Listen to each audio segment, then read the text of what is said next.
ઓમ નમો નારાયણ. હું અરુણાબેન પી ગોસ્વામી સુરતથી તમારું સ્વાગત કરું છું અરુષ કિચનમાં. તો આજે આપણે બનાવશું મેથીયા મરચાં. તો એના સારું આપણે આ મરચાં આ રીતે કાપીને લીધા છે, લગભગ અડધો પોણો કપ જેટલા એમ. અને મસાલામાં આપણે થોડીક હિંગ લીધી છે અને થોડીક આપણે કલોંજી લીધી છે. અડધી ચમચીથી ઓછી થોડીક આપણે વરિયાળીનો પાવડર લીધો છે. થોડાક આખા મેથીના દાણા લીધા છે. અડધી ચમચી જેટલી ખાંડ લીધી છે અને મીઠું જોવે સ્વાદ પ્રમાણે. તો આ અડધી ચમચી જેટલો આપણે મેથીયો મસાલો, જે અથાણાનો મસાલો હોય એ લીધો છે. અને થોડીક આપણે એમાં નાખીશું દળેલી મેથીનો પાવડર અને 1 ચમચી જેટલો આમચૂર પાવડર. અને તેલ જોવે આપણે, તો તેલ આપણે પહેલાં જ ગરમ મૂકી દીધું છે. તો એમાં આપણે નાખીશું મેથીના દાણા પહેલાં. તો આને થોડાક લાલ થવા દઈશું.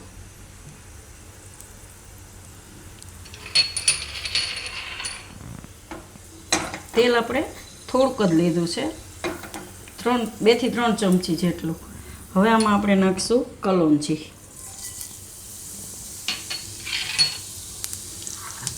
અને હિંગ નાખી દઈશું. બધું મિક્સ કરીને આપણે એમાં નાખીશું મરચાં.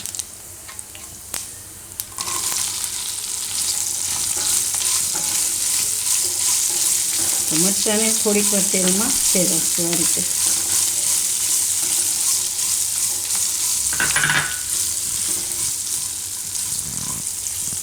એકદમ મસ્ત કલોંજીની સુગંધ આવે છે.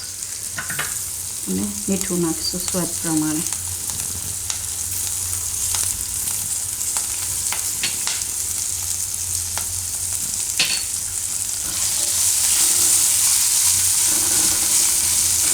ધીમો ગેસ રાખીને થોડીક વાર આ રીતે પકાવી લેવાના.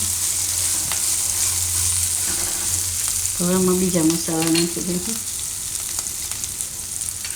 તો મેથીનો પાવડર થોડોક નાખીશું, તમે તમારા ટેસ્ટ પ્રમાણે નાખી શકો એમ.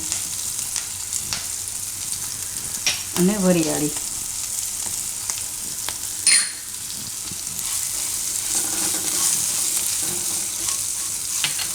અને આપણે આ મેથીનો મસાલો નાખી દઈશું.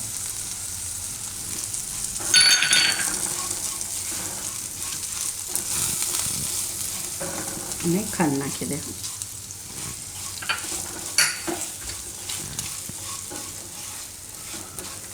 થોડીક વાર એને મસાલામાં ફેરવી લેવાના ધીમા ગેસે. આ રીતે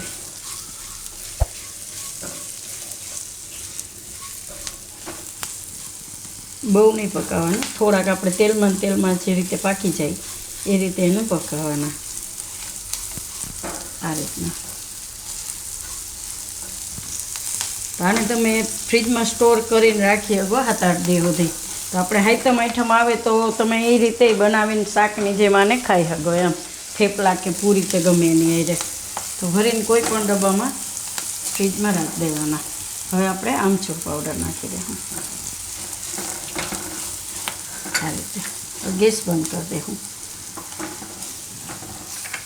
આને આપણે કાઢી લઈશું એક વાટકામાં.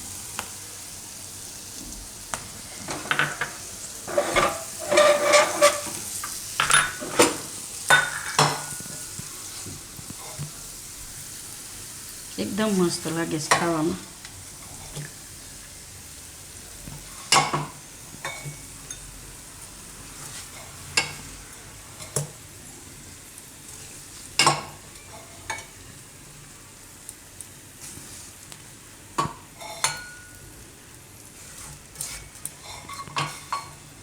તો આપણે શું છે, રોજ રોજ સંભારો બનાવવાનો ટાઈમ ન હોય તો તમે આ રીતે બનાવીને ફ્રીજમાં રાખી શકો.